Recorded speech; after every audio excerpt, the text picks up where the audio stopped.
Am I audible? Please let me know if I am audible or not.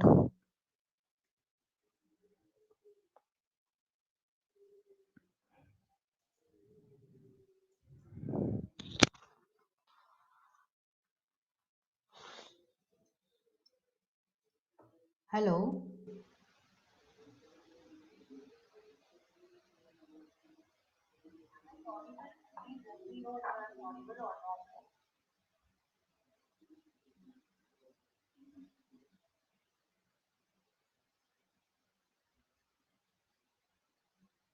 Yes. Okay.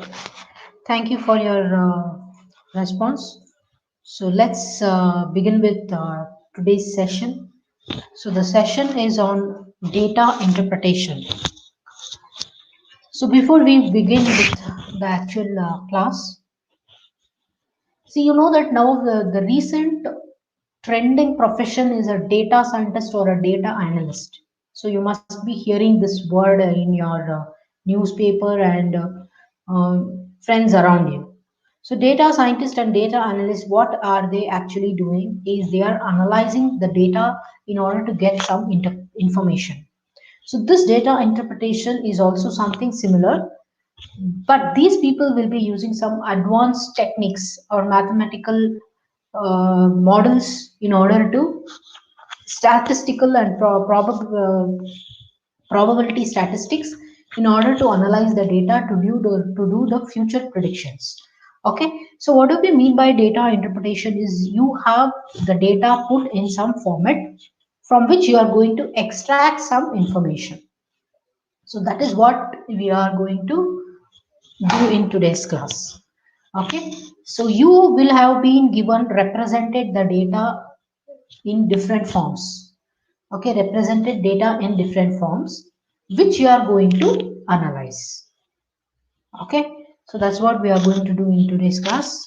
So what is DI? DI is very important in order to extract information, data interpretation. Okay, so let's see what are the different types that we are going to study today.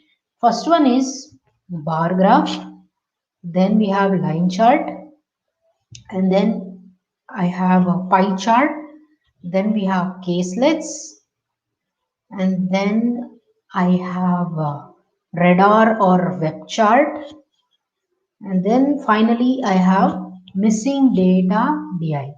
So we are supposed to complete all these six topics in today's session. Okay, so these are the six different types of data interpretation which we are going to do in today's session. Okay, yes. So before we actually proceed with the data interpretation, I would like to give you some tips and strategies that you could use in order to simplify your calculations. Okay, first one is read and analyze the question properly. If you can follow all these things, then it will not take much time, and also you can minimize the number of calculations you are doing. Then you need to have some approximation. Okay, so let's say there are four options given, you can do some approximation and you can eliminate two of them. So you will have to check only the remaining two. So you should be having some techniques in order to eliminate some of the options. Then third one is you should get acquainted to all types of DI questions, like how I have shown you in the previous slide. So you should be ready to solve any type so that you could target or you could attack any type of the question. So it is not that so you see something new in the exam. So it is the right time for you to go through all the varieties now so that nothing is new to you in the exam hall. Next thing is you have to carefully analyze the data before you do the actual calculations. So I have seen some people they are quickly start off with the calculation without knowing what to do. Okay, so please read without before you begin with your calculations. Then is you need to have some techniques to reduce your calculation time, because you will not be allowed calculator, that is one thing. And the second thing is sometimes you will have lengthy procedures.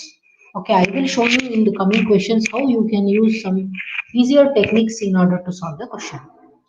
Then always solve the questions in on the order in which they appear.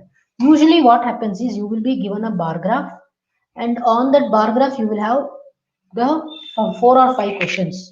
You try to solve them in order.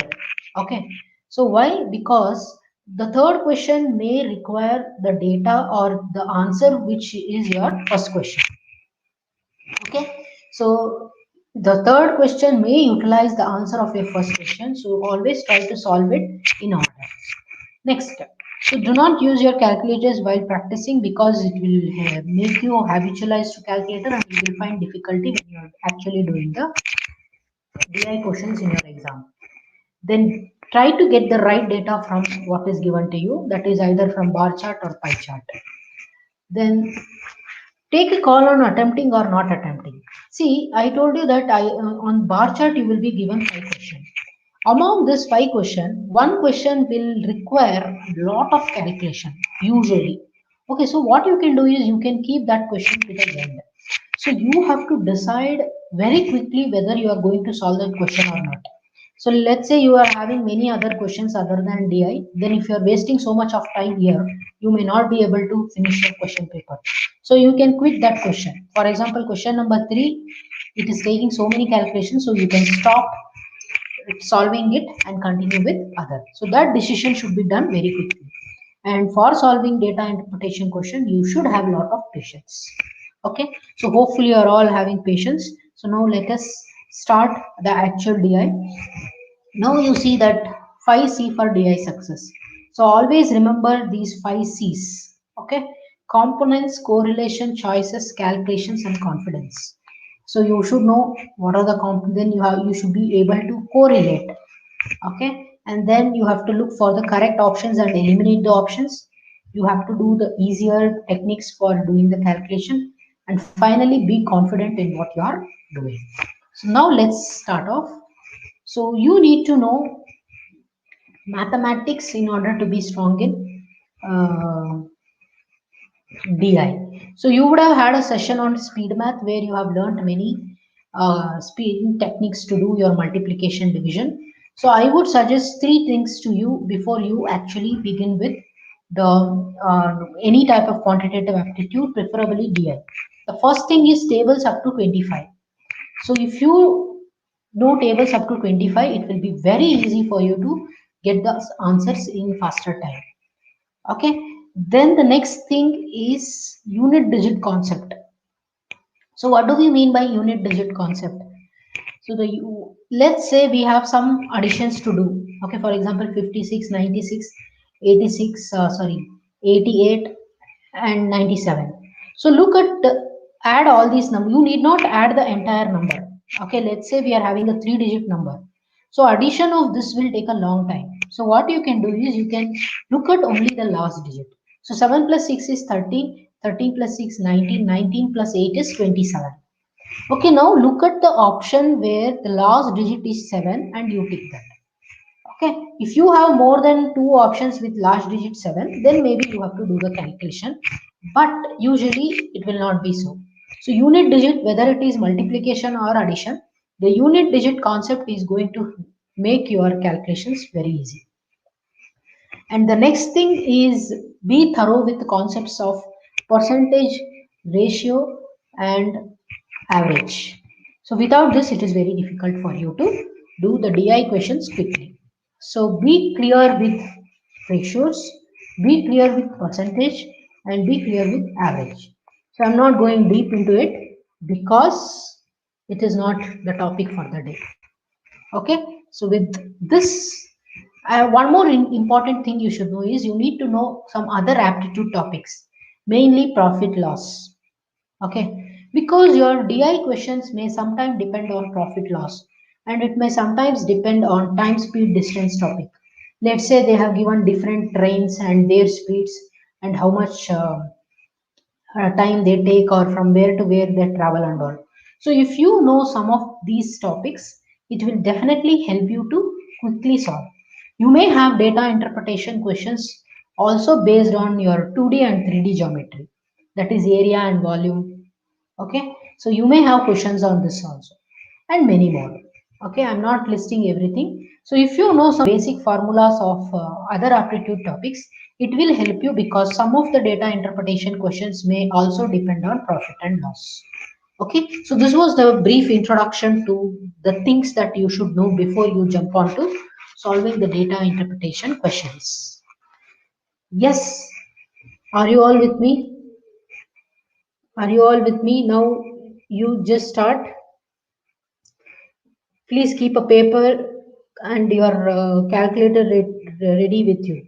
See, I suggested that you should not use calculator, but now because our target is to learn the data interpretation and not the calculation, and we have very less time with us, I would ask you to please keep a calculator with you so that you can quickly calculate and tell me the answers.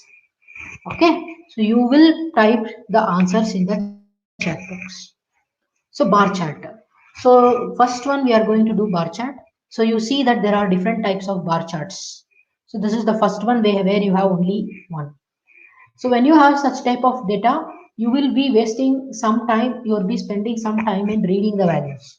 But if you are lucky, you will get a graph like this where you can see the reading is already given. Okay, so when you are reading the data, please be careful. So this is your independent graph. This type of graph, that is the second type of graph, is called as a stacked bar chart. Okay, this is called as a stacked bar chart where you have one over the other. Is it clear? So there are different bar charts. The three types are shown on the screen. So let's now start solving. See, whenever a question is given to you like this, so what you first do is you just prepare a table. Okay, if you have ample time, you can fill it. If you don't have ample time, just prepare the table and keep it with you and enter the values only as and when it is required. Because we may not use all the data that is required. See, here in this session, I am here to give you all the important tips. Okay, our final answer is not important. I am interested in giving you the shortcuts. Okay, so now you just keep like this, you keep it ready, enter only the values which you need. Okay, if you have ample time, you can fill it. See, as the values are already given here, you can write it. If you have to read it, maybe you will take time. Because there is nothing to read it, you just directly write it. So once you are ready with this table, then you can easily answer the given questions. Okay, so let's start answering the questions now. Here is the first question. So in how many years did the export was more than 10% as compared to the input? See, now listen, I was talking about percentage.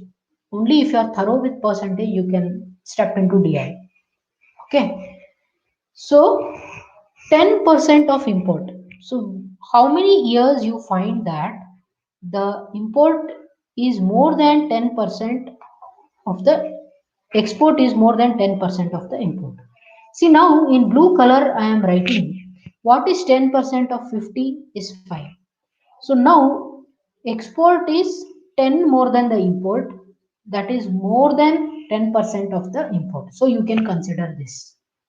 Correct? Now here what is 10% of 100? 10. So it is just equal, so I cannot consider this here. Now let's come here. Here the 10% of, here you see that it is less. So this here also I cannot consider. Next let's come here.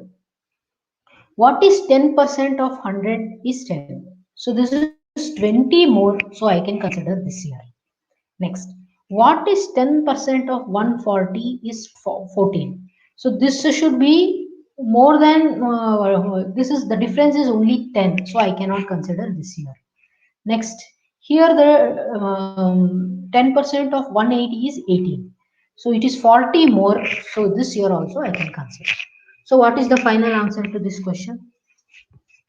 What is how many years you see that the export is 10% more than the imports? So now by giving the answer in the chat box, you are confirming me that you have understood.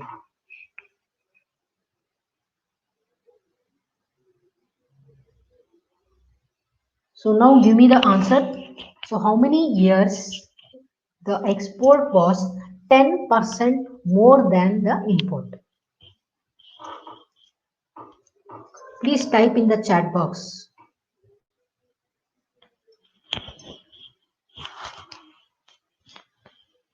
Yes. So the answer to this question is 3. So I can see only 2 people, Pratiksha and Suprada. What about others? I want everybody to participate in the chat. Okay, Jai Shri. Good. So hopefully you have understood. If you have any doubt, 2, why 2?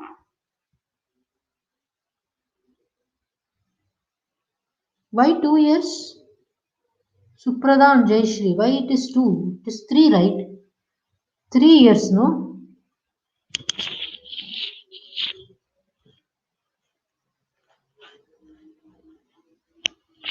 I don't know why you have typed 2. Let me know if I have gone wrong. So now you need to find out the average of all the exports. So what will be the average of all the exports? You should add export is less than import.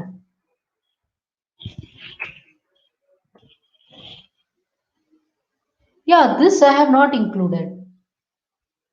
See, I am considering the years which is 2000. Yes. 2003 you have 120, right? And 2004. Yes, yes, you cannot take 2005. I am sorry. See here, the export is less than import, so you cannot take this. So we have only 2 years. Okay. See, if you don't interact, then there will be some mind stuck for me also. So only when you are perfectly interacting, I will also get Josh. So I want many people to put the answers in the chat box. Then I will also be very clear. Okay. Yes. Fine. So now this is very easy question. Average of all the exports.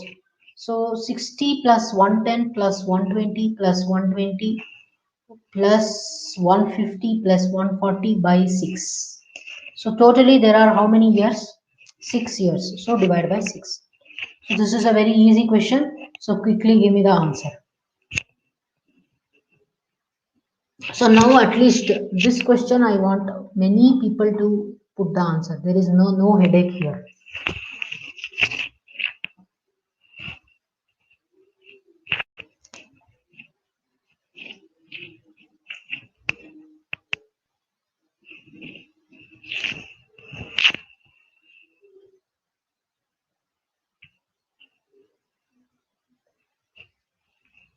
Yes. See, I told you you can use the calculator now. Otherwise, we cannot solve more than 10 questions for the entire session. See, I told I have line chart, I have a pie chart, I have caselets, I have radar, I have missing data. I have so many things to do. So I want you to quickly do the calculations and tell me. So I have given you the.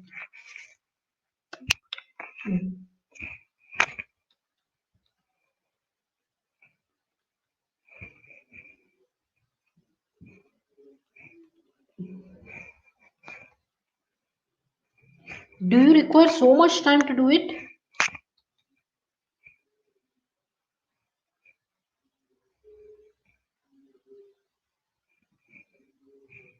Yes.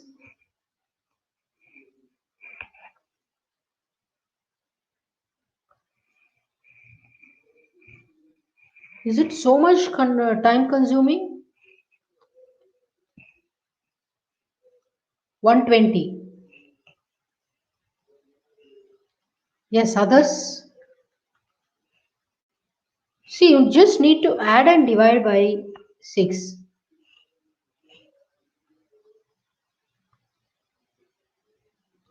If you are getting something else, so round off to the nearest 10. So I think you got around 116.6, correct?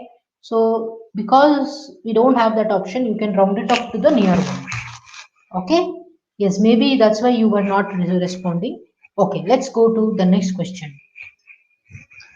So now, what will be the annual growth for the imports done from 2001 to 2005? So what does it mean? What do you mean by growth? So now we are talking about import. So import in 2001 and import in 2005. Okay. So import in 2001 is 100 and import in 2005 is 180. So what is the growth of import? So the growth is 80 here. Okay, 80 from 100. So we are getting what will be the average annual growth from 2001 to 2004. So what average annual growth, how are you going to calculate? So you need to calculate from 2001 to 2002 what was the growth. Okay, so import is red here from this year to this year. And from this year to this year, you need to calculate the growth. And then from this year to this year, you need to calculate the growth. And from this year to this year, you need to calculate the growth. So totally, you are having 4 growths. Okay, so I was talking to you about the tips and strategies. I told you that some question will consume lot of time. Okay, so you can eliminate such questions. Okay, but here let's not eliminate. What do you mean by average growth? You need to get the percentage increase of all the things and then you should take the average. So how do we calculate the average annual growth is? What is the difference? See 100 to 130. The difference is 30. See remember percentage change. This can be either increase or decrease. This is given by change divided by original into 100. So this is the formula we will be using. Okay, so from 2001 to 2002, what is the change? The change is 30. Original value is 30 into 100. That means it is 30% change. Next, let us come to 2002 to 2003. Okay, so from 2001 to 2003, the change is negative because it has reduced. Correct? But what is that change we need to write? The change is 30 divided by 100 into 100. But because it is negative, the growth is negative, whatever answer you get, you need to put the minus sign. Okay, so this is 30 divided by 130 into 100. So what is the answer? So 30 divided 300 by 13. So what is 300 by 13? It is minus 23%. So this is minus. You need to put minus here. That is important. Next, from 2003 to 2004, there is an increase. So you can see that 100 to 140 means 40%. And next, from 2004 to 2005, the change is 40 by original is 140 into 100.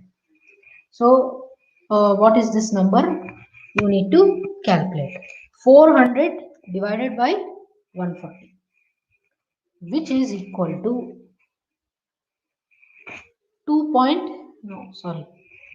400 divided by 14, which is equal to 28.57.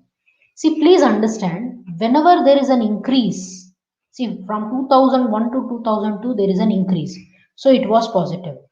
Next, from 2002 to 2003, there is a decrease. So it is negative. So now what you need to do, you need to add all these numbers and divide by 4. Okay. So do this calculation. 30 plus 40 and minus 23. And then divided by 4. So please give me the answer. So this is how it is done. Okay. So what is percentage change is change divided by original into 100.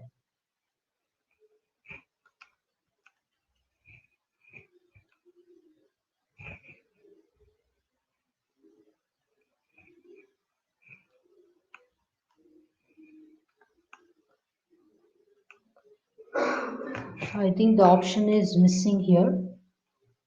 So if I have missed out any data, you can tell me.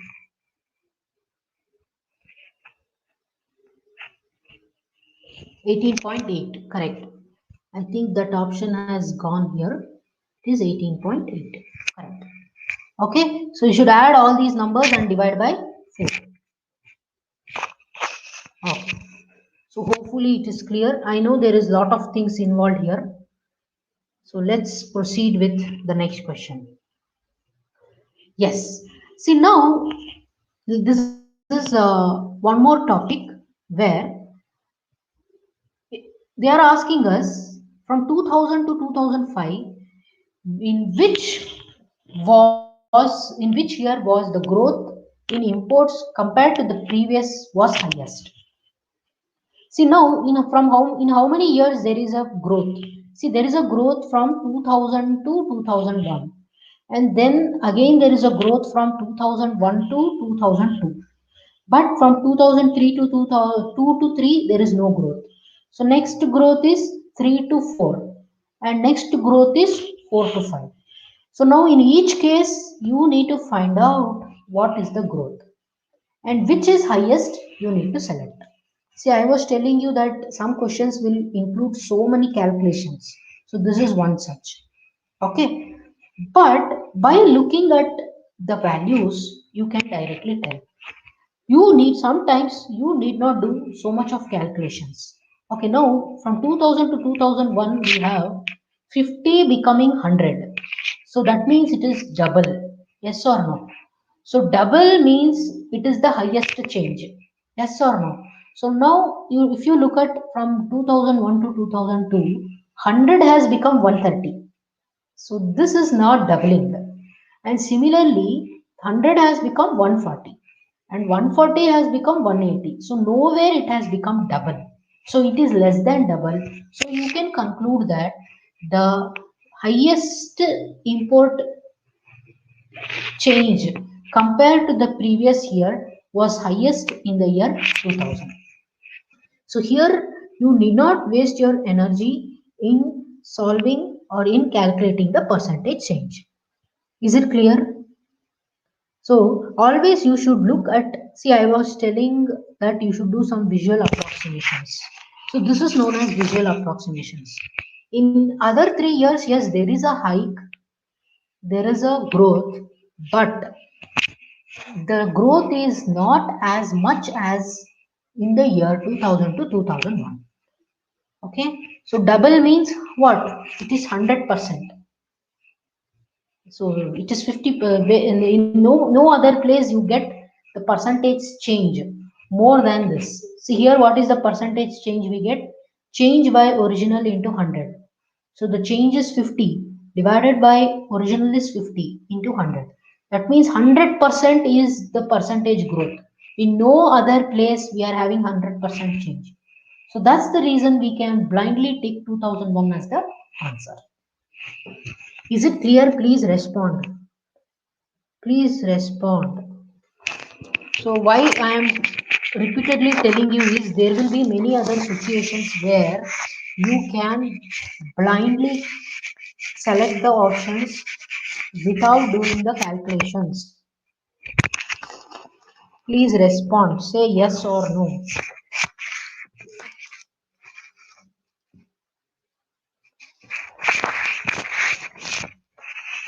Okay. Just say yes or no for my satisfaction. Next one. So we are done with bar chart. Now we will move on to line chart. Okay.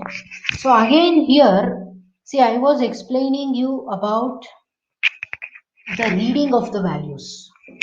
So in this bar chart, you observed that the values were given ready for you. Okay, they need not, there is no rule that they need to give you like this. Instead, they can give you an empty graph and you are supposed to read it. Okay, so here is a line chart where you need to read the values and be ready. So I told you that if you have time, you can fill the entire chart, or you can just keep the columns ready and do it whenever you want. Fill it whenever it is required, because we may not be using all the values. So you should not waste your time in reading. You should just keep this ready with you, and as and when required, we will fill it. Okay? Yes. So let's proceed. Okay. See now they are asking us What is the percentage of number of girls in school A out of the total number of girls in all the schools?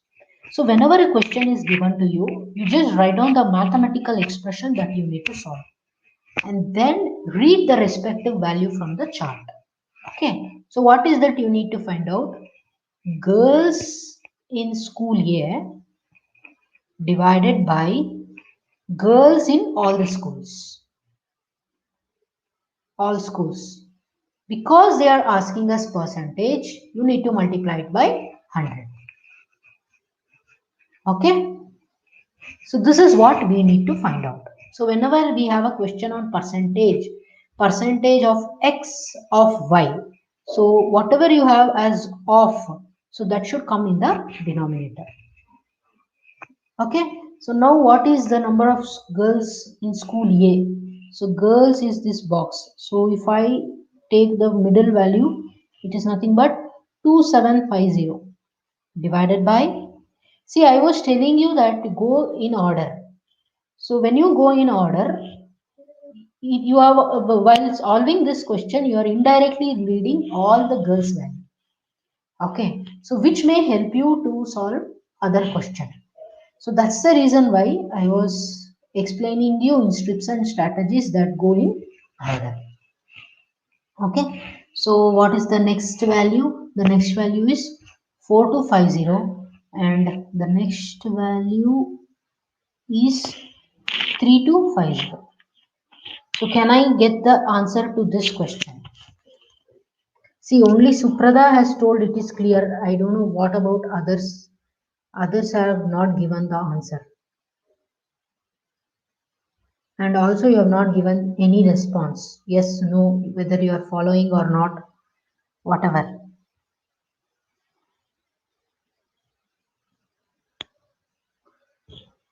So calculate this and put the answer in the chat box. So I have given you the easy way of doing, that is use your calculator for now, not later on when you are practicing.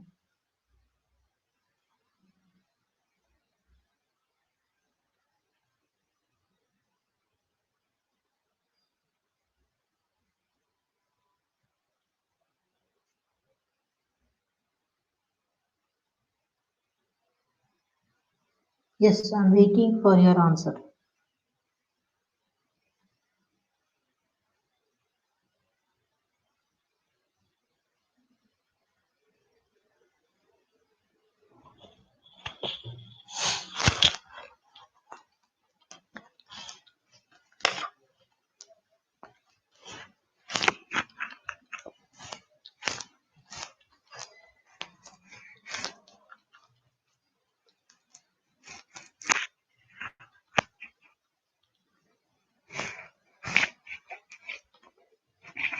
Yes, of course you can round off. Okay, you may get some number which you can round it up. Yes, I can find two people giving the answer, but I will be more happy if some more people give. Okay,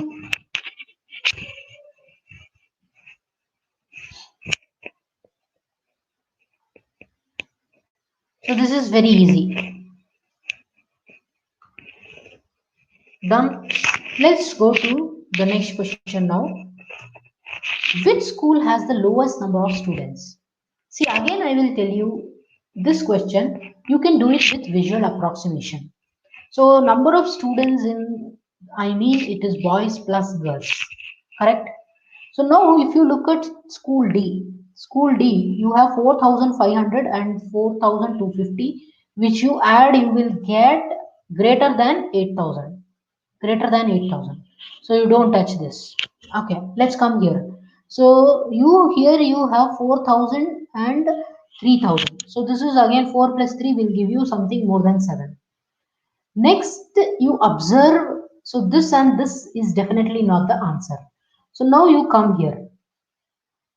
So here it is 3,500 and here it is 3 plus 2 is 5. So this is 4 plus 3 is 7. Then again 3,500 and 3,000, 6,000. So you can clearly say that this is the answer.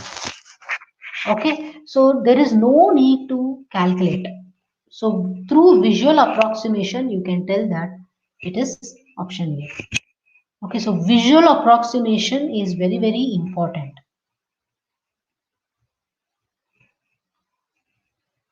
So when you solve more and more questions, what happens is you are practicing visual approximation.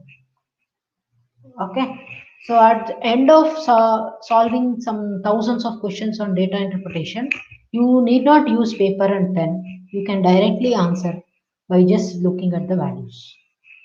Okay, so only Sumit has given the answer. So at least others type A to confirm that you have followed.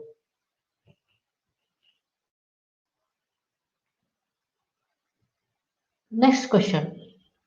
So that was about line chart. Now we are coming to tabular chart. So what is tabular chart? The information is put in the form of a table. That is tabular chart. So you observe here the percentage of population below poverty line is given. Okay. So what is the other column you can write here is the percentage of population who are above poverty line will be 100 minus this, which is 84%. What I am writing is above poverty line. Then 100 minus 18 is 82%, and this is 74%. So why I am writing this is it may be useful for me. Okay, 100 minus 28 is 72, and this is 87.5, and this is 64%. Okay, this is above poverty line. And then you have the ratio of male and female here and male and female here. Okay, so let's proceed. So now, whenever we have a question, there is no requirement of calculating everything. So you should use your simplification skills in order to get the answer. See, now they are telling if the population of males below poverty line in state 1 is 18,000. See, listen here. If I want to find out how many people are there above poverty line, see how do I do it? I'll just give you an example. Number of males above poverty line. How do I calculate? Above poverty line. See, the percentage of population above poverty line is 82%. Let me say I'm checking for state 2. So 82% of population is above poverty line. In that, the ratio of male and female is 5:7. So males will be 5 divided by the sum of the ratio is 12. So this is going to give me the number of males who are above poverty line. Okay, so this is how we calculate. So 82% of the population is above poverty line. In that 5 by 12 into 5 by 12 will give us the male population. Is this clear? So using the same logic, we are going to solve this. So now they are telling that the population of males in below poverty line in S1 is 18,000 and in S5 is 24,000. So you need to find out the population of S1 is to S5. So how do we do this? So now in S1, the people below poverty line is 16%. Correct? 16% of S1, and they are talking about male, so it will be divided by into 3 by 5 because the ratio of male is 3 divided by 3 plus 2 which is 5 divided by because they are asking us the ratio. And S5, so in S5 below poverty line is 36%. So that means 36% of S5 population into male is 2:3 is the ratio. So male will be 2 by 5, which is equal to, so now numerator is 18,000 and denominator is 24,000. So if you solve this, you will get the ratio between S1 and S5. Okay, so I have seen people calculating this, people calculating everything. So this is the easiest way of doing. So this 5 and 5 will get cancelled. percentage will get cancelled. So what is S1 by S5 is, here 0 zeros will get cancelled, 6 threes are and 6 fours are. Here 4 fours are and 4 nines are. So 9 ones are and 9 threes are. 3 threes, 3 ones are and 3 threes are. 2 ones are and 2 twos are. So what is that we are having? Option A.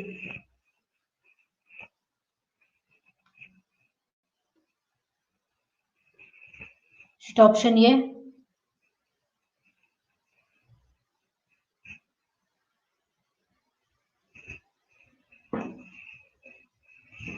Everyone?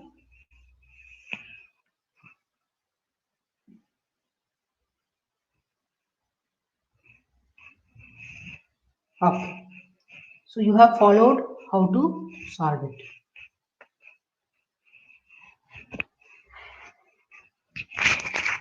Okay, let's proceed with the next question. So it is very similar to that. So number of people above the poverty line in S2 is 44,100. So S2 above poverty line, how many people are there? 72%. That means 72% of S2 population. So now they are talking about the male. So male will be 5 divided by 12, which is equal to 4100. So if you solve this equation, you will get the answer for S2.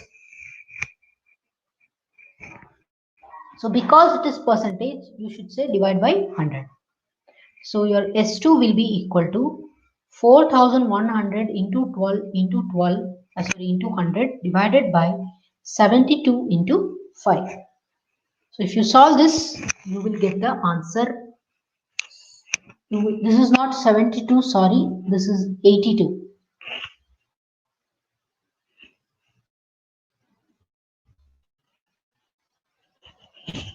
Yes. So now I want the answer to this question.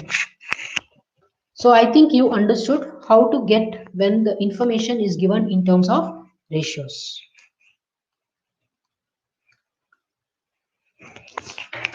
So give me the option, correct option. Sumit, Suprada, Jayashri, and one more person, Pratiksha. Other than that, nobody is. One more person, new Chetana Ara, Chetana SR. So I want all of them to give me the answer to this question now.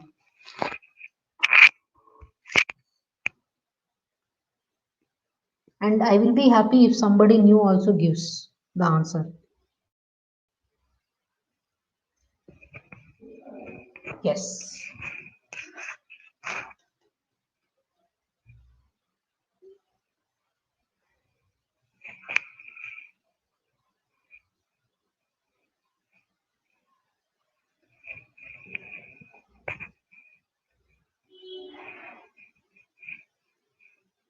So a graph or a tabular column with ratios is very common. So you should know how to utilize the information to get your answer.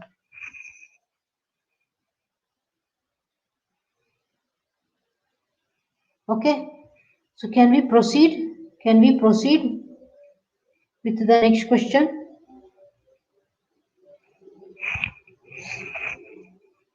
Others, please type the answer.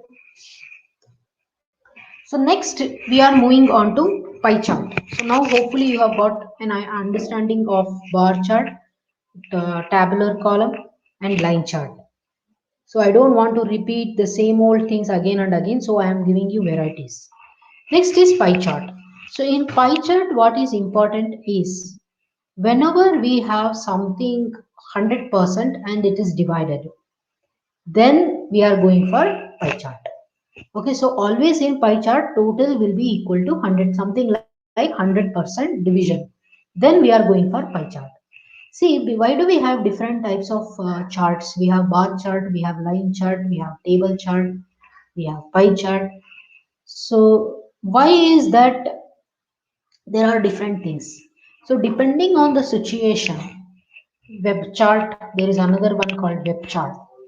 So depending on the situation, depending on the application, we will be choosing one among them. See, like how you have different types of singers.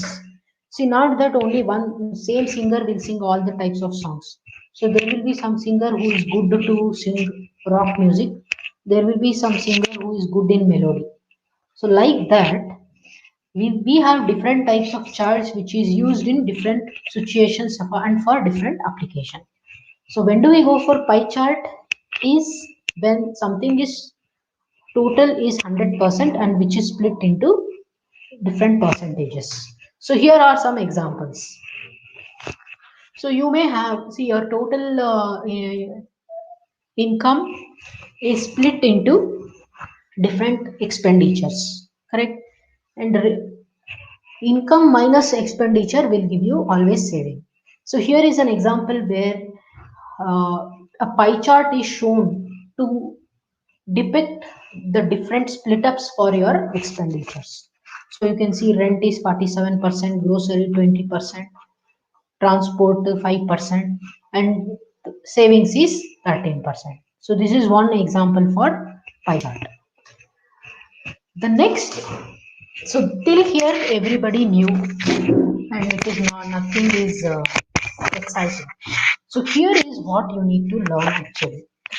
So because pie chart is depicted as a circle, you know that circle means 360 degrees.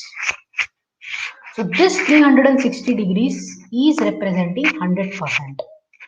So what happens is sometimes you will be given the information in terms of degrees.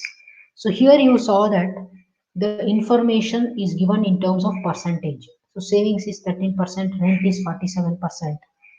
Okay, but here you see that the information is not given in terms of percentage, instead it is given in terms of degree. So now what is your first task? So what is your task is to get the percentage before you solve. Okay, so now let's take, so you know that total number of hours in a day is equal to 24. So how much is gone for sleeping is, you cannot take directly 120. Okay, so 120 by 360 will give us into 100 will give us the percentage. Okay, so this will give me the percentage of time that you are sleeping. So what is that percentage of time you are sleeping? 100 by 3%. So that is the equivalent percentage. Okay, so what about school? School is 90. You know that this is 1/4. So definitely it is 25%. So 25% of the day, that means 6 hours you are in school. And half of that is this. See, this is 90 and play and homework is 45. So 25 by 2% is playing and the remaining is calculated in the same procedure. So what is that you need to know is degree should be converted into the percentage. So how do we convert that? Angle divided by 360 into 100. Okay, so this is what you need to remember. So this is going to give us the equivalent percentage. Okay, so let us solve some question here. So now I'll ask you a question. Total number of students is equal to 900. So now I want you to tell me what is the difference between the number of failed candidates and the people who have passed in second class. So second class minus failed is what you need to calculate. So how are you going to calculate this? How are you going to calculate? See, sometimes they will ask you what is the difference between the number of students who have passed in first class and second class. So you should not waste your energy in calculating it separately. So what you can do is, first you find out the difference in the degree. So second is 26 and failed is 36. So it is 90. Correct? So that means 90 degrees. So 90 degrees means how much percentage? So percentage will be 90 by 360 into 100. Correct? So you know that it is 25%. So what is 25% of 900? So 50% is 450 and 25% is how much? So give me the answer to this question as a confirmation that you have understood this degree concept. So I am waiting for this answer. So if you can give me the answer, that is a confirmation that you have understood pie charts with respect to degrees.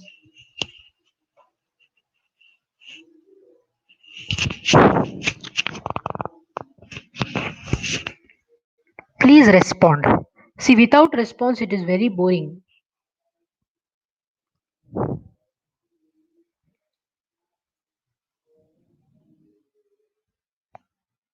Yes. So Sumit, Suprada has followed. So what about others?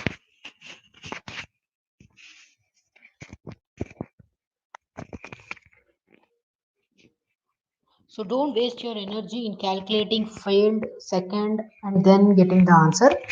So this is the easiest way of doing it. Oh, Himanshu, new person, 225, correct. Okay, yes. So assuming you have followed and you're lazy to type, let me proceed. So this is another way of giving the pie chart. So I'm just showing you some of the examples. So you must have seen this. So now there is a year given here. So in the year 1987, there was $7.4 billion dollars. And this $7.4 billion dollars is split among the three countries. So 28%, 7%, and 65%. Okay, so this is an example for another pie chart. So now let us solve one pie chart based on the budget. Okay, see why I have chosen this type of question is, so if you observe in this pie chart, the percentages are not the whole numbers. Okay, so you see 18.6% and all those things. So this is your food items. This is your food items, and then this is clothes. This is technology. This is cosmetics, and this is others. Correct? Yes. So now why I have intentionally taken this question is because there is not the whole numbers and there are some decimals. So I will tell you how to approximate it and get the answers. Okay, here is the first question. So now in which of the following items the ratio is 1 is to 15? The ratio is 1 is to 15. So you need to check these two. See now listen here, food items and cosmetics. So let's come here, which is food items. This is food items. So food item and cosmetics, you do the comparison. Is it 15 times this? So look at this. See, this is 15 and this is 51. So it is not 15 times. So that is not the correct answer.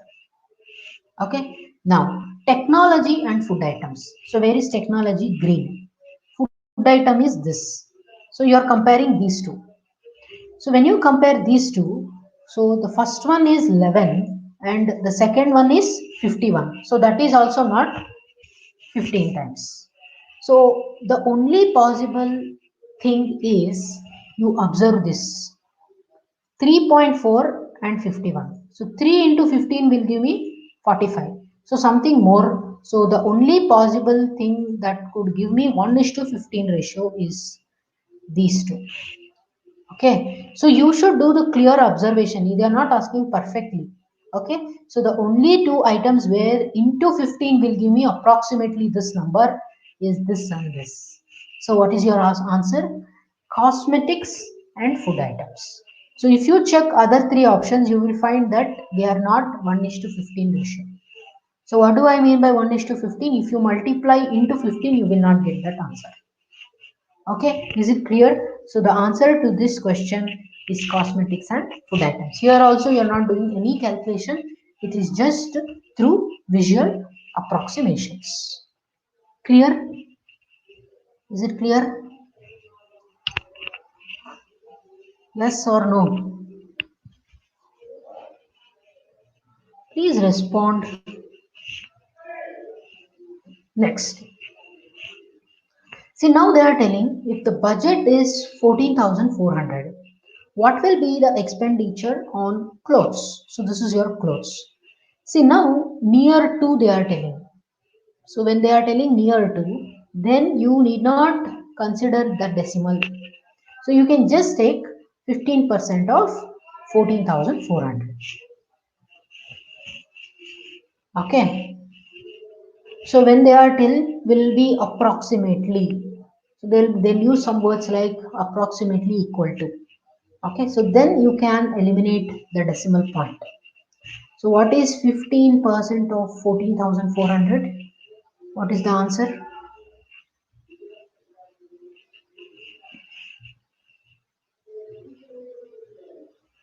What is the answer?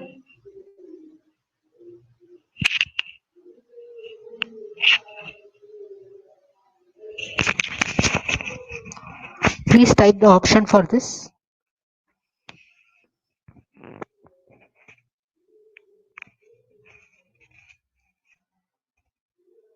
Option C.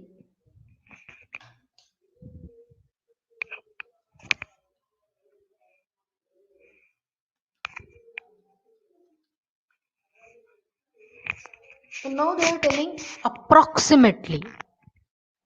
Okay. So now I would like to discuss on the answer given by Sumit. See, when you evaluate this, you are going to get an answer of 2160. So now you have the answer both 2100 and 2200. So which you select? Okay. See, now because it is more than 15%, you should go to the next value. Okay. See, if it was 14.96, for example, so when it is 14.96 also, you will approximate it to 15%. Then because it is less, you will come to the previous value. Okay, so your answer is not 2100, it is 2200. So Sumit himself has corrected later to 2200 and Suprada has correctly given the answer. Jayashri, please check your answer. It is not 225. So when you evaluate it, you are going to get this, but you should go to the next number because it is 15.16. Hopefully this concept is clear. In a hurry, everybody may tick 2100, but it is not so. Okay? Yes. Next question.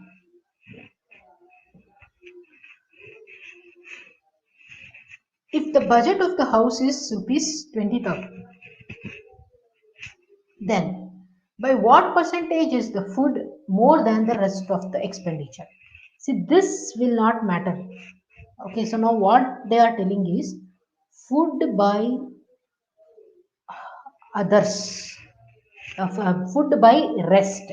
Rest means you need to add everything into 100. So if you evaluate it, then what is the situation you are going to get? So what is food? Food is this much. So others means it will be definitely minus 100 minus that. Correct? So 51.3 divided by 100 minus 51.3. So I have seen some people sitting and adding all these things. So than adding all these things, it is better to subtract 100 minus that. Okay, why? Because it means total is 100. So instead of adding everything, you can do this calculation. So when you do this calculation, what number you get, whether it is more than 10 or less than 10 or in between 10 to 15, what is the number you need to tell. So you can even approximate it by taking it as 50.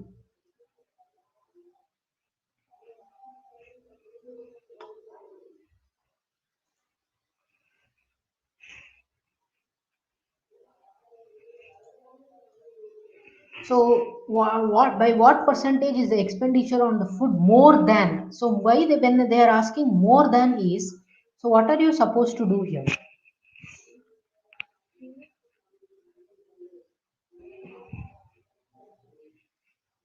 So is this equation correct?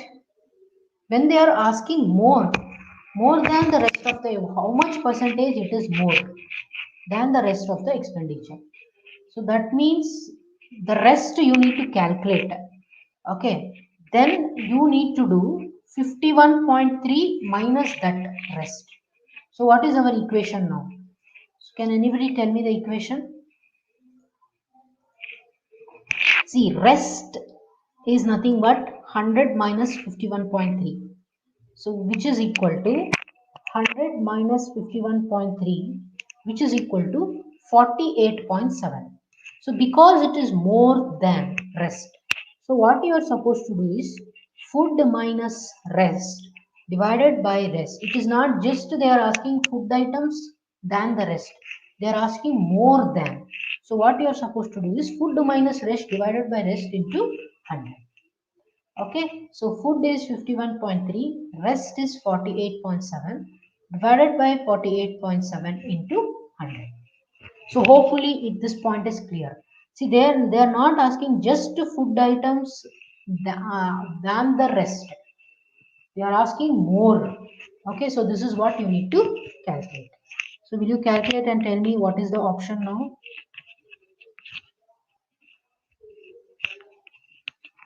Is it less than 10 or more than 10? And I will be happy if you can give me the answer also.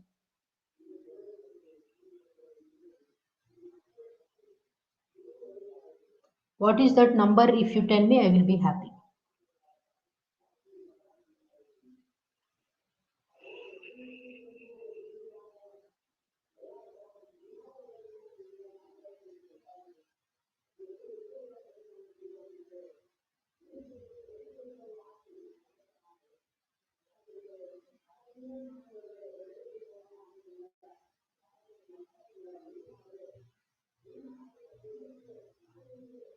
So please be very careful with the question.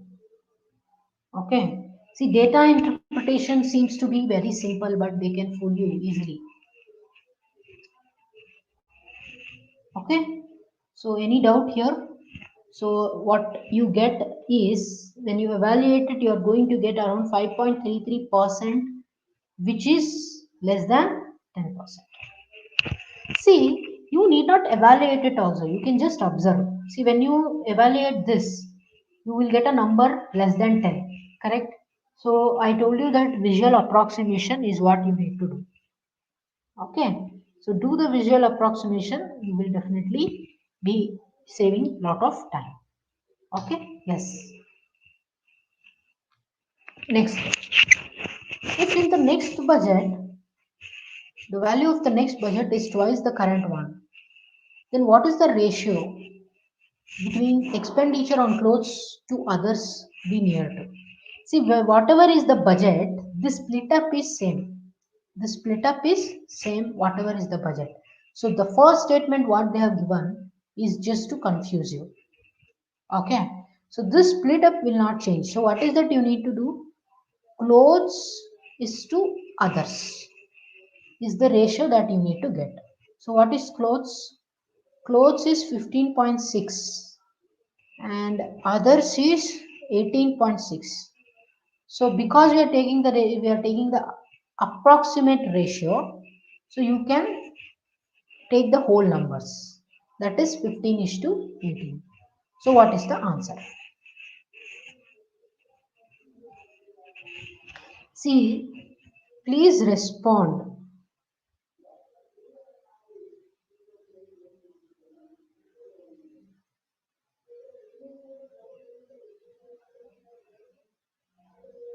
See, if you don't respond, then it will be very boring for me. So whatever is the budget, this split up is not going to change.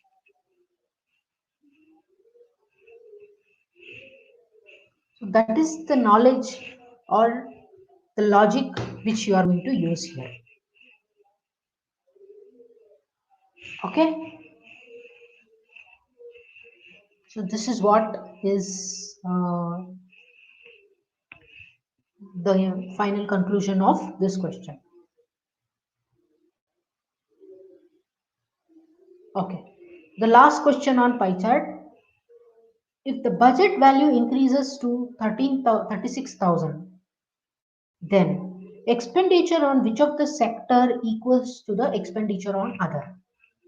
Okay, see, you see that other is 18%. So here also we did not do any calculation. So like how we solve that 1:15 ratio problem. So what you need to do is, which are the two numbers if you add, you will get 18.6. That is the question. So you can keep away this 51.3, because if you, this is something totally different. Correct? So now you should check with only these three numbers. Okay, so what are these three numbers? It is nothing but cosmetics, technology, and clothes. Which two numbers, if you add, you will get 18.6. That's all is the equal. So you need not worry about what is the budget. So don't worry about this budget. You just check which two numbers, is it 3.4 plus 11 will give you 18, or 11 plus 15 definitely will not give you. So which is the only combination of this which is going to give you 18.6. So please choose the option and give the answer.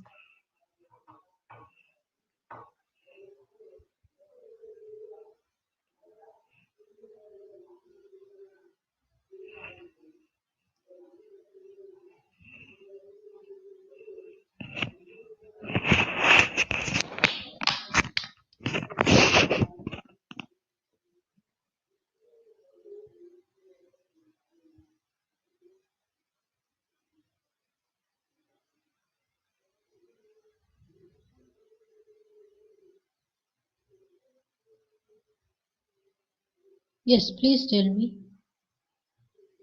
Which are the two numbers if I add, I will be getting 18.6. Okay, so definitely it is clothes and cosmetics. So 15 plus 3 will give me 18. Okay, so the answer to this question is 18.6. Okay, yes. So hopefully you have understood. See, here also I am not doing any calculation. Okay, yes. So next we are moving to something called as caselets. So what did we do so far? We have done bar chart, we have done line chart, we have done tabular column, we have done pie chart. So here is something new which is called as a caselet. So what is this caselet is, you will be given one big paragraph. Okay, you will be given one big paragraph which you need to read and extract data and put it in the form of a table which will help you to answer your question. So where do we use this? So this usually you will have it in newspaper. So if you look at some economic times especially, okay, so if you look at economic times, so where you will be given some article where you need to extract some information, okay, some summary of some result report, summary reports.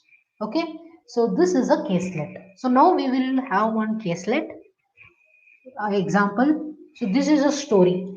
So now you know that the cricket is on and everybody is busy in understanding or watching the cricket match. So some information is given about Virat Kohli here. He has scored different runs against different countries in three different years. So which are the countries he has played is in Australia, England and others. Okay. Next, which are the 3 years? 2015, 2016 and 2017. So there is some paragraph about each of the 3 years, and the information is regarding the runs scored by Virat Kohli in against these countries. So what are we supposed to do is, we are supposed to prepare a table. So what is that table? Okay, so you have the different years, that is 2015, 2016 and 2017. And the next thing we have is the country, Australia, England and others. And you can have one more column which is total. So what we need to do is, we need to fill up this table while reading these statements. Okay, so that is a caselet. Yes, so shall we start doing the analysis? Shall we start doing the analysis? So you just tell me yes, so that we will start preparing the table now by reading the caselets.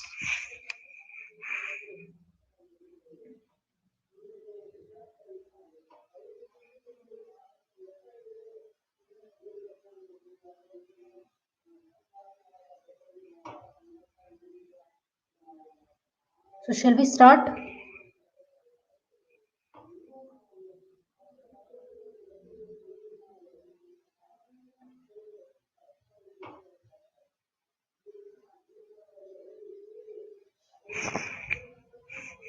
Yes. So let's analyze first England 2015. So as and when we read, so let's go on writing or let's go on filling this. So in the year 2015, Australia, England, others and total. So this is what we will extract. See the total runs scored is 1200. So let's write 1200 here. And next against England were one third the runs against others in 2016. So how do we write the equation? See England 15 is equal to others in 16. So this is the information we have. Next, average of England and Australia is 300. So how do we write the equation here? Australia 15, that is against Australia in 2015 plus England 15. So you know that average means you should divide by 2 is equal to 300. So from this, what is the information we get? A15 plus E15 is equal to 600. So this is the information we have. And that's all we have about this slide. Correct? That's all we have about this slide. So now we cannot fill any of these columns. Correct? Only this column is filled. So let's go to the next information and from that let us try to extract the information. So the next set of information says that Australia and others was 2100. So we have 2016 Australia, England, others and total. Yes, okay. So they are telling that A16 plus O16 is equal to 1200 and ratio against others in 2015 to that of against in 2016 is equal to 4 is to 3. So this is the information. So now if you look at this, see here you know that total is 1200. That means A15 plus E15 plus O15 is equal to 1200. Now we have A15 plus E15 is equal to 600. Correct? So this is 600 means from this we will get that O15 is equal to 1200 minus 600. So this is equal to 600 runs. See, these two columns are still pending. So this is what is our analysis. So this is how we should analyze the question. So now let's come back here. So now we found out that was O15 was 600. So put that 600 here. So O16 we can get it from here. So how do we get? Product of means is equal to product of extremes. So O16 will be is equal to 600 into 3 divided by 4, which is equal to 450. So we got others as 450. See now because others is 450, we can find out A16, which is nothing but 1200 minus 450, which will give me 750. Okay, if you have any doubt, please ask me. Next, what about England? See, this England in 2016 is equal to the runs scored in England in 2017. So we still don't have this information. So we need to wait. So please confirm me if you have any doubt till here. so that we can go to the 2017 slide. 2017 slide.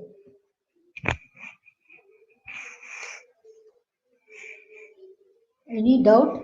Please let me know.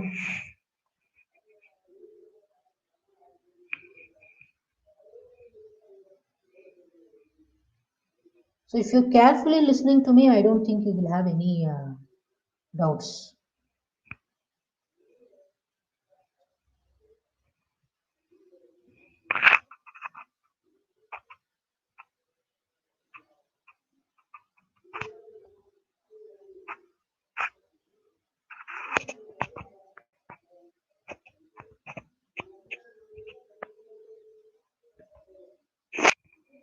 Okay, so let's proceed now. 2017. So let's fill up the data of 2017. Australia, England, and others. Okay, so let's read the data. The sum of Australia and England is equal to the runs scored against others. So this is 2017. So write 2017 here. Next, the runs scored in 2017 is equal to 1400. Is equal to 1400. So now observe A17 plus E17 plus O17 is equal to 1400. So this is equal to O17, that is others 17. So when you solve this equation, you will get O17 is equal to 700. So write that 700 here. Okay. So now let us read the next statement. Runs scored against Australia, that is A17, is equal to twice the runs scored in England in 2015. So if we go back and see what was the run scored against England in 2016, so we have still okay. See, England is, they are telling the score of England in 2015 is one third the runs scored by others in 2016. So if I want to fill this column, others in 16 is equal to 450. So 1 by 3 into 450. So 1 by 3 into 450 will give me 150. Okay. So now if this is 150, England is 150, then Australia will be 600 minus 150, which is equal to 450. Okay, so you have to just switch between the slides. So that's the reason why I have taken in three different slides. Now they are telling Australia 17 is equal to twice England 15. So England 15 is equal to 150. So twice of that is nothing but 300. So if this is 300, then what is England? So you have this equation here. So Australia is 300 means England will be 400. Okay, so now we are ready with the entire table. Okay, hopefully you have analyzed. So if you want, you can take the pick of the entire question, and go through it once again. So now I am drawing the table of the summarized values, which is nothing but 2015, 2016, and 2017. This is Australia, this is England, this is others, and this is total. Okay, so I'm writing the numbers here: 450, 150, 600, 1200, and this is 750, 400, 450, 300, 400, and 700. So this is the information that I have extracted from the caselet. Okay. See, I told you one of the tips and strategies. So in that, one of the tips was you should have patience. Okay. So this is what I mean by patience. So now please take a photo of this or write it down on a piece of paper because you need to answer some of the questions now. So here is the first question. Total runs scored in 2016. So definitely it will be this box. So please give me the answer to this. So giving the answer to this question will indicate me that you have followed everything.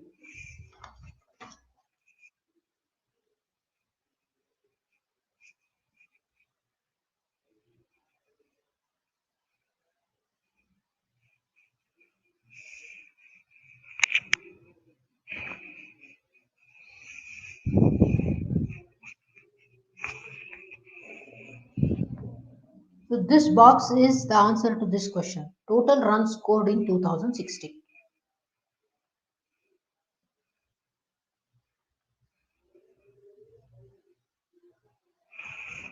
Yes, it is nothing but the addition of all these things.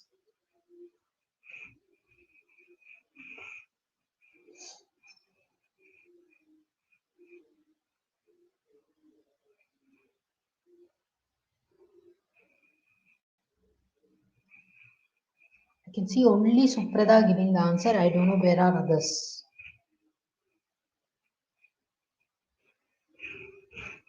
And next question. The sum of the runs scored against England in all 3 years. So sum of England is this all 3 years. Okay. So if you add all of these, you will be getting the answer, which is nothing but 400 plus 400 is 800 plus 150 is 950. Correct. So what is the summary of all these things is if you are able to get this table, then you can answer any question. Yes or no. So they may ask the difference between this or in which match he scored highest. Okay. So whatever may be the question you can answer if you have this table with you. Correct. So the answer to this question is 900. Next question. So what is the ratio of total runs scored against Australia in 2015 to the total runs scored against England in 2017? So now hopefully if you have made a note of the questions, then you can answer to this question. So Australia in 2015 is 450. England in 2017 is 400. So please get me the ratio.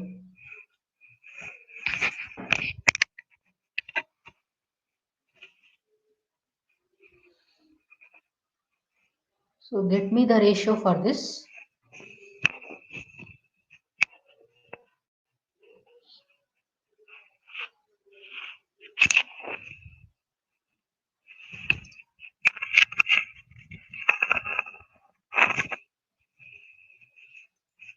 So 0 0 cancel. So you have 45 is to 40, which is 9 is to 8. Option D. Correct. Next question. The difference between the total runs scored against others in 2015 to the total runs scored against others in 2016. Okay, so what does it mean? O15 minus O16. So you have to look at the table which we have drawn. So O15 is 600, O16 is 450. So definitely the answer is 1. So what is that I would like to conclude from all these things is you can answer any question if you have spent time and if you have got that table. Okay. So if you have got the table, then it is not at all a big question to answer this question. Okay. So are you clear with all these things? Next, last question on caselet. Total runs scored against Australia in 2016 is what percentage of total runs scored against Australia in 2017? That is Australia in 16 by Australia in 17 into 100. So Australia in 16 is 750, in 17 is 300 into 100. So now along with this, I would like to ask you one question. So any doubt in reading the bar chart, line chart, table chart, pie chart and caselets? So we have solved different types of questions. I have not taken easy questions. Okay, I can simply ask you what is the difference and such things, but I have taken some complicated questions so that I want you to be thorough with everything. So we have so far done this much. So please let me know if you have any doubts still here before we proceed with caselets and missing data. So these are the two things we are yet to complete. So we will be doing these two. Before that, I want you to tell me the answer to this question and let me know if you have any doubts in these five topics. Please be fast.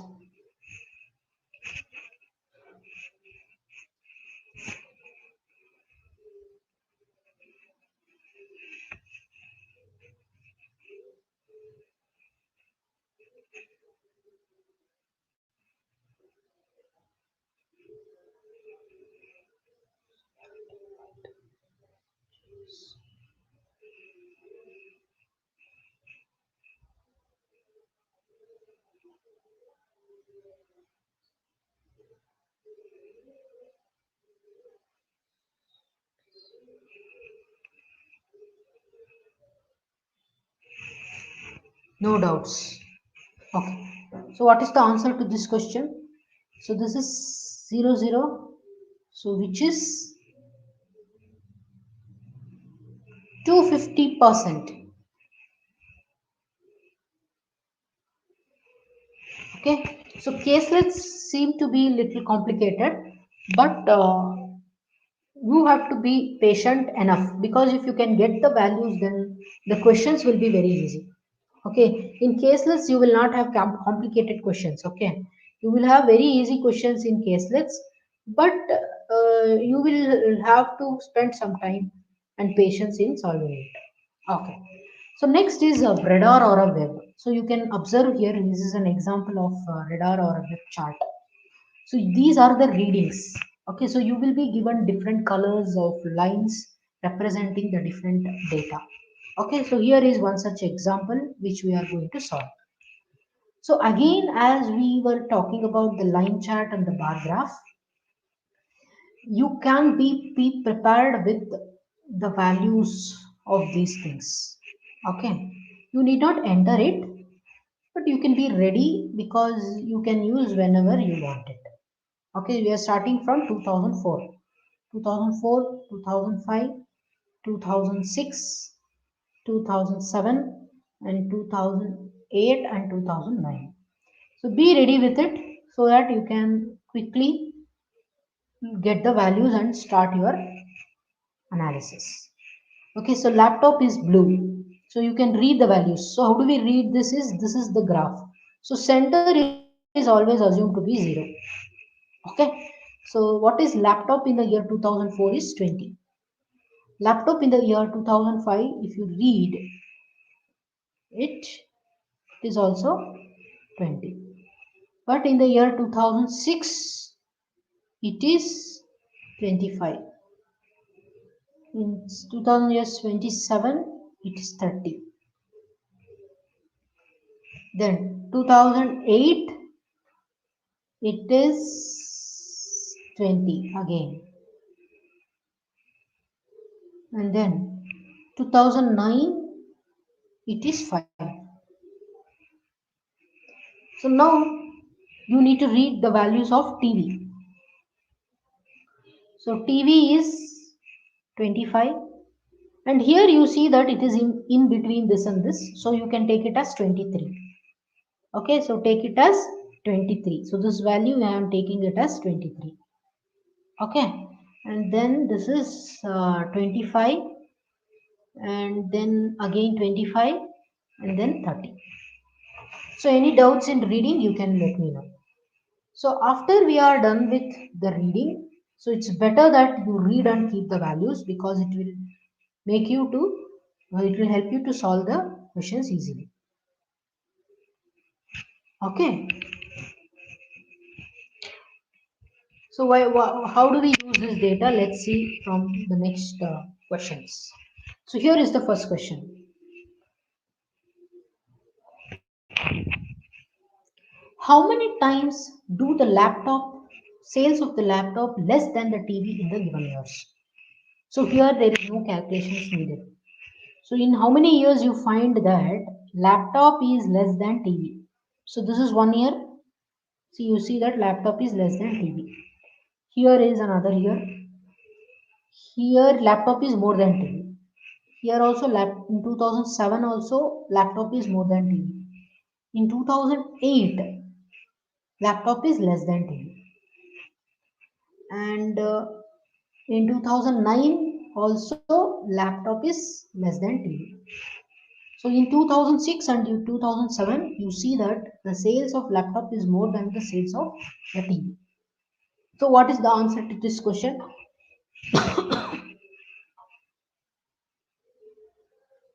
What is the answer to this question?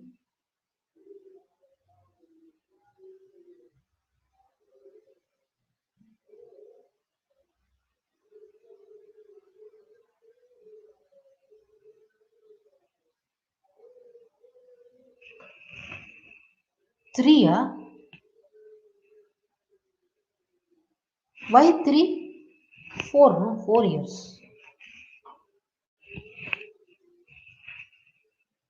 Okay. So this is one more question where we have visual approximation.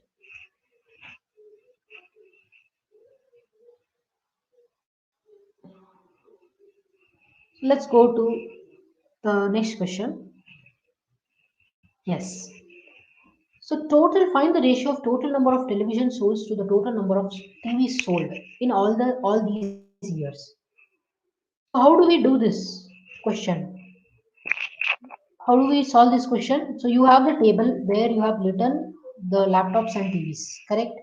So you need to find out the total number of TVs and total number of laptops in all years. Okay. So the total number of laptops plus total is to total number of TVs is what you need to calculate.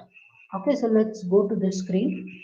So find out the summation here total, and then find out the summation here and get the answer.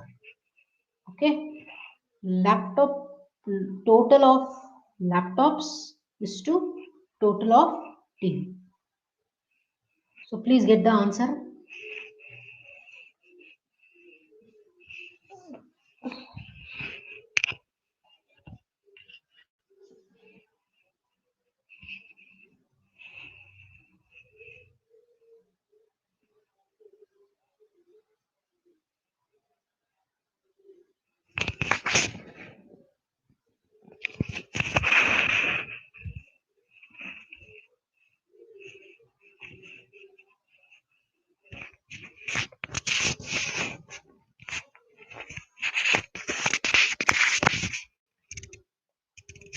Yes, what is the ratio?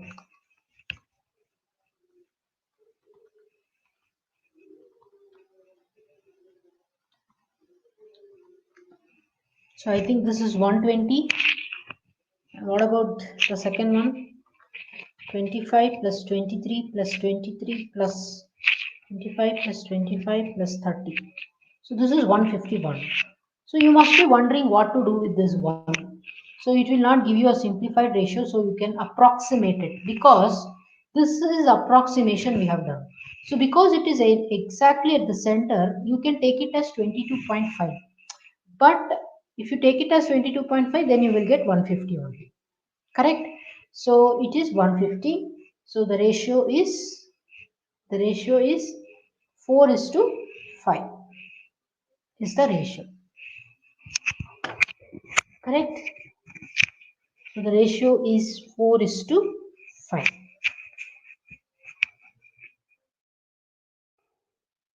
Yes. Here is the next question. So we were on understanding that percentage increase, percentage decrease. So hopefully you know that. So in how many years we see that the percentage of sales of there is increase from the previous year. Okay, it could be laptop or TV. So now here is a question where you need to observe everything. Okay, so I will show you how to do it. You need to check both laptop and TV, and in different years, whichever year is having the increase with respect to the previous year. So that is what you need to do. So I will take blue color for laptop. So from 2004 to 2005, there is no increase. So you need not consider. From 2005 to 2006, there is an increase. One increase. Then 2006 to 2007, there is an increase. Two increase. 7 to 8, there is no increase. 8 to 9, there is no increase. Instead, there is decrease. So let's come to TV now. Here there is decrease. Here it is same. That is 2004 to 2005. There is decrease. 2005 and 2006 it is same. 2006 to 2007 there is an increase. That is one increase. Here 7 to 8 it remains same. 8 to 9 there is another increase. So now what are you supposed to do? You need to check in which year was the percentage increase the highest. Okay, so let me call it as 1T, 2T, and this is 1L and 2L. This is in case of laptops, this is in case of TV. So in all the four cases, you need to evaluate the percentage change. Okay, and then you need to select which is the highest. So how do we do that? See, this is 5 by 25 into 100. What about this? The change here is 2.5 by 22.5 into 100. And what is this? The change here is 5. 5 by 25 into 100. And what is the change here? The change here is 5. 5 by 20 into 100. So now you can use any of your method. You can do visual approximation or you can do calculations. So this is very easy. 5 ones are 5 fives are. So this is 20%. So this also you can approximate it. But what about here? 5 ones are 5 fours are. So this is 25%. So which year there was a highest increase compared to the previous year, and in which case, whether it is TV or laptop? So please tell me the answer to this question. I have given you the 90% of solution. You just need to conclude me the final answer. Please respond to confirm me that you have understood.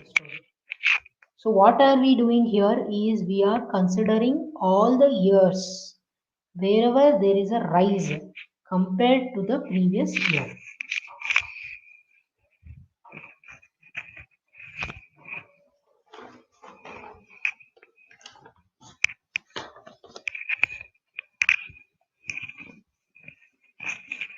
So definitely this number,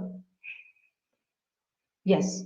So definitely this TV1 is definitely less than 25%. So I think, or 99% alla 100% it is laptop in the year 2006, which is the greatest. Okay, so please be careful in doing the analysis. So the answer to this question is laptop in the year 2006. Okay. Next question. So now you will tell me the answer to this question. They are asking us, in how many years there has been decrease for both the items in the same year. What does it mean? Compared to the previous year, both laptop and TV should be less than the previous year. Okay. So now let us take 2005. See, 2004 is the first year, so I cannot compare 2004 with any of the year. So I have to start with 2005.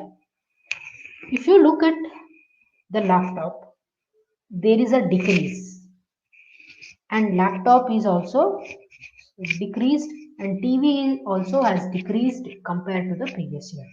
So you can select this as 1. Let us come to 2006.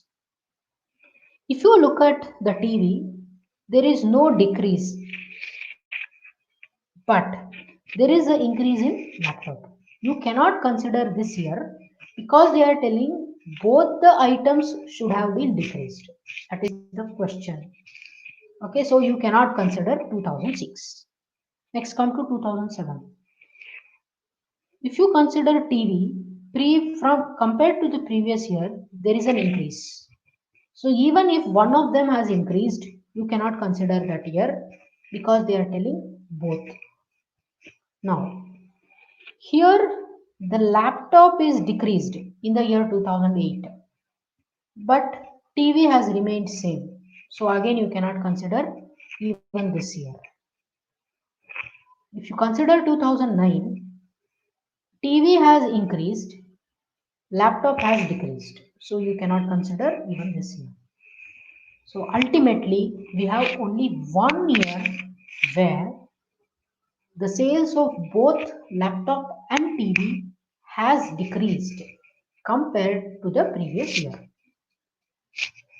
So you should have patience. See, I told you that one of the tips and strategies is patience. So patience is important to solve data interpretation. Okay, if you don't have patience, you cannot solve. Okay, any doubt in web reading or radar graphs? So this is a radar graph. So we have almost come to the end of data interpretation. So we have one more last one, which is called as missing DI, missing data DI. Yes. Can we proceed? Can we proceed?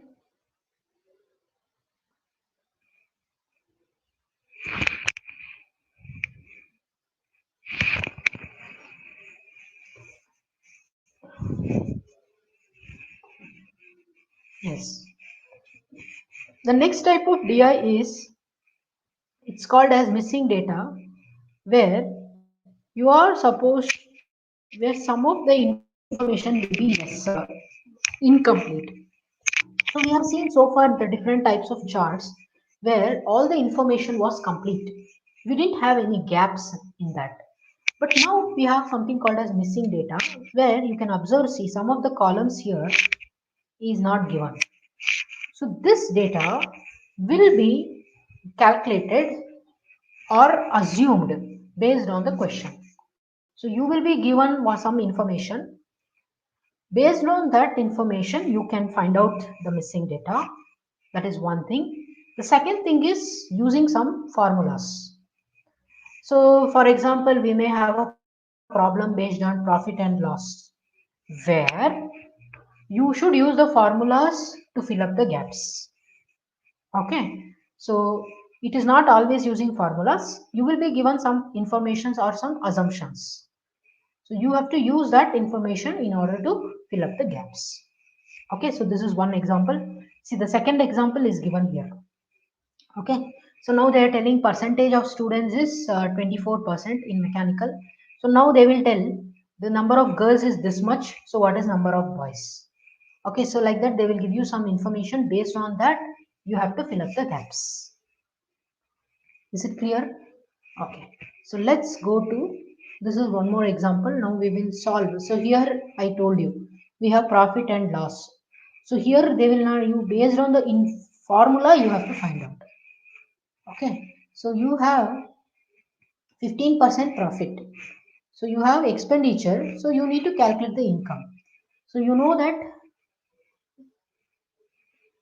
expenditure is your selling price, income is the cost price, correct? So you can evaluate this.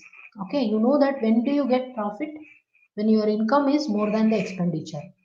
So you need to know that this is 115% of this 96 million. Is it clear? So either based on the information given to you or based on the formula, you will be filling the gaps given in the chart. So that is known as missing DI. That is known as missing DI. Okay. Yes. So let's solve one question. So this is the table we have. Okay, this is the information given to us. See, number of votes is empty in 2011 and percentage of valid votes is also incomplete. So they will give some information. Based on that we have to fill this gap. And this is the ratio of the votes, the valid votes of males and females. So let's read the question, then we can get the answer. It says, in 2013, the valid votes of female was 100. So the valid votes of female is 100 means, what is the valid votes of male? We can calculate because the ratio is already given.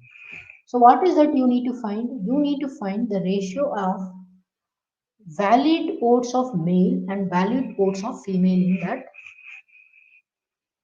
So valid of male is to valid of female is what we need to find out.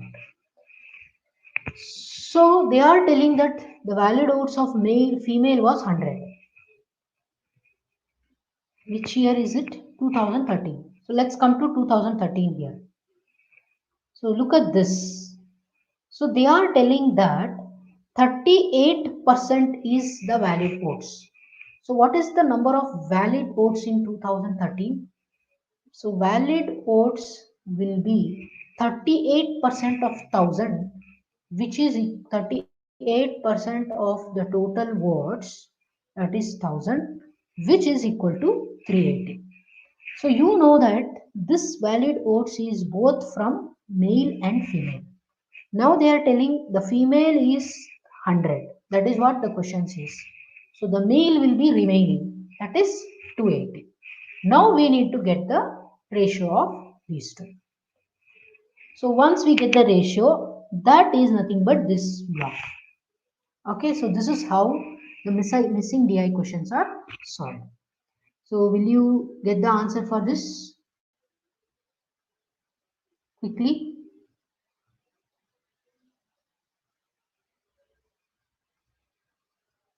Yes, I am waiting for the answer. Please give me the answer to this.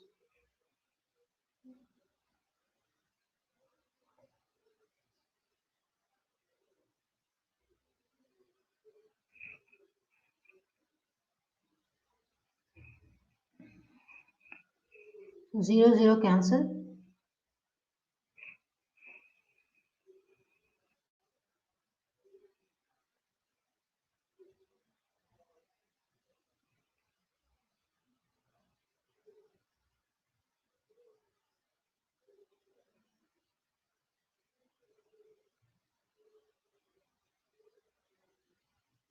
Oh shit.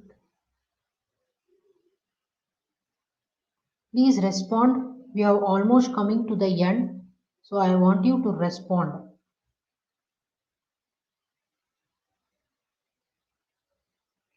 So 28 is to 10, which is equal to 7 is to, oh sorry, to 14 is to 5.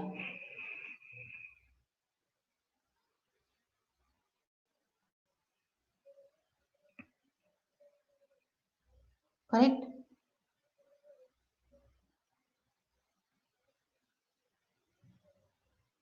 Yes. So let me go to the next question. So next question says the total number of votes increased from 50% from 2012 to 2016. Okay, so now 2012 to 2016, I'll just clear everything here. The the number of votes increased by 50% from 2012 to 2016. So you need to first fill up this form, this line, this column. So how do we do this? How do we do this is 50% more. That means what is 50% of 50% of 500 is 250. So 500 plus 250 will give me 750. So how did I get this 750? Is 50% more. That is 500 plus 250 will give me 750. So next let us read what is the question. It says if 16% of the votes were valid in 2016, what is the number of valid votes in 2016? So that means 16% is valid. So you need to find out the total number of valid votes. So which is very easy. So what is that you need to find out? You need to find out 16% of 750. Okay, that is 16% of 750 is what you need to do. So what is the inference from this question is your DI questions may extend to one more column which may be ahead or before also. Sometimes they will tell in 2010 it was this much. Okay, they'll give you some comparison. And sometimes it will even have the future. Okay, so what is 16% of 750? That is your answer. Okay, so 5 twos are 5 15s are so 15 into 8. So what is 15 into 8 is 120. So the number of valid votes is 120. Okay, so with this I am concluding the session on data interpretation. So I have tried my level best to give you the overview of all the varieties: bar, line, table, pie, caselets, radar, and missing data. So this is what I had planned for the day, and we have done all the questions. So let me know if you have any doubts in the chat box. If you don't have any questions, you can just say happy and you can sign off for the day. So any doubt, let me know. So just type happy if you have followed everything, or if you have any doubts, you can ask me.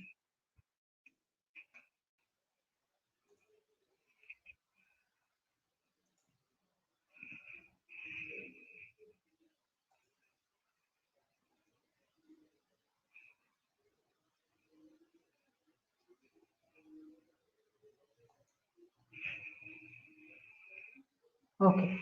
So assuming you don't have any doubts, thank you and have a